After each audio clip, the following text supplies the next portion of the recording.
Assalamualaikum anak-anak sekalian. Okey, untuk PDPR Bahasa Melayu hari ini, kita akan masuk kemahiran mendengar dan bertutur. Jadi, tajuk yang telah dipilih ialah pengurusan wang saku 1.8.2. Untuk dia punya standard kandungan, 1.8 mengulas sesuatu perkara, isu atau topik. Manakala standard pembelajaran 1.2 mengulas peristiwa mengikut urutan secara jelas dan bernas menggunakan ayat yang gramatis. Jadi maksudnya pada akhir pelajaran PDPR untuk objektif, murid-murid akan dapat mengulas maklumat dalam gambar secara jelas dengan menggunakan ayat yang gramatis. Maksudnya di sini murid kena buat karangan ulasan. Dalam karangan ulasan tersebut, murid perlu membuat maklumat berdasarkan gambar dengan jelas dan mengikut turutan. Jadi topik ini murid-murid kena menggunakan buku teks dan buka pada helaian 98 berkaitan pengurusan wang saku. Cikgu akan kongsikan bahan PDF Bahasa Melayu muka surat 98. Jadi murid-murid boleh lihat di sini ya. Okey. Ini paparan buku teks Bahasa Melayu muka surat 98, iaitu berkaitan dengan pengurusan wang saku. Murid-murid cuba lihat bahagian aktiviti, ulas maklumat dalam gambar mengikut urutan. Ini yang tadi yang perlu murid buat berkaitan 1.8.2. Di sini murid diberikan 6 gambar yang perlu diulas mengikut urutan dan telah diberikan sedikit pengenalan. Pengurusan wang saku, kita lihat bahagian pengenalannya dahulu. Amir Danial mendapat wang saku daripada ayahnya sebanyak RM450 setiap bulan. Ayah menasihati Amir agar menggunakan wang tersebut secara terancang dan berhemat. Ini adalah 6 gambar yang perlu dibuat dalam urutan. Yang pertama, menerima wang saku daripada ayah. Yang ini sudah dimasukkan dalam pengenalan tadi. Jadi yang nombor 1 boleh abaikan ya anak-anak. Yang nombor 2, membayar duit kelas RM10. Ini yang kedua. Yang ketiga, mengasingkan duit belanja sekolah RM7. Yang keempat, membayar yuran tuition untuk 2 mata pelajaran. Kemudian yang kelima, membayar tambang bas sekolah dan alat tulis. Dan yang terakhir, menyimpan wang.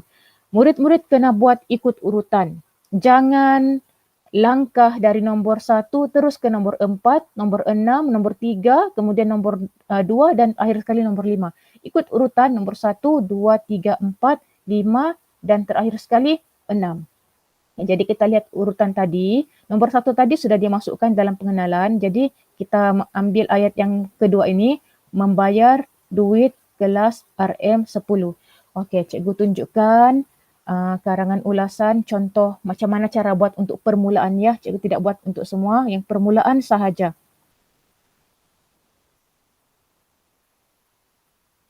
Okey, anak-anak boleh buat dalam bentuk Word dan boleh juga buat dalam buku karangan ataupun buku penulisan masing-masing. Yang ni cikgu tunjukkan dalam Word, dalam dokumen Word.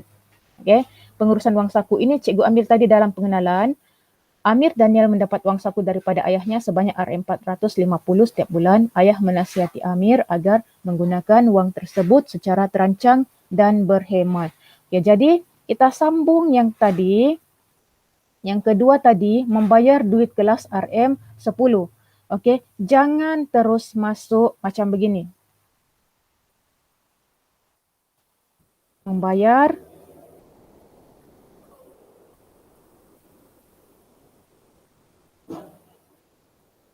duit kelas RM10. Ini ayat yang tidak gramatis. Kalau kamu ambil dan tulis saja macam begini, tidak gramatis, dan markah yang akan kamu dapat memang markah yang paling rendah. Okay, sebab dalam arahan pun, dalam kemahiran 1/8/2 tadi pun, murid-murid kena buat menggunakan ayat yang gramatis. Okay. Jadi di sini murid-murid boleh tambah. Okay. Contohnya, sebab kita mau masukkan ayat yang kedua tadi. Contoh kita letak di sini. Okay. Amir telah merancang penggunaan wang yang baik. Okay.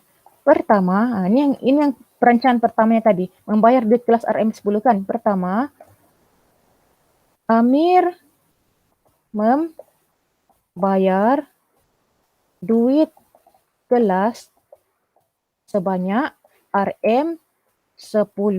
Okay.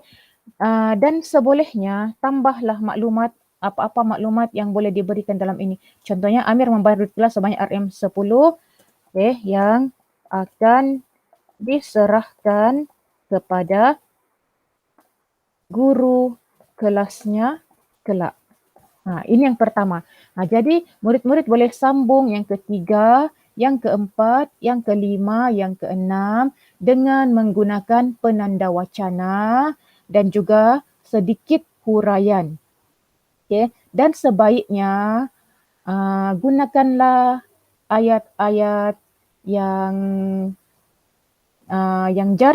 jarang dilihat ataupun jarang didengar, dan juga penggunaan peribahasa untuk menguatkan lagi ayat ini supaya anak-anak dapat markah yang tinggi.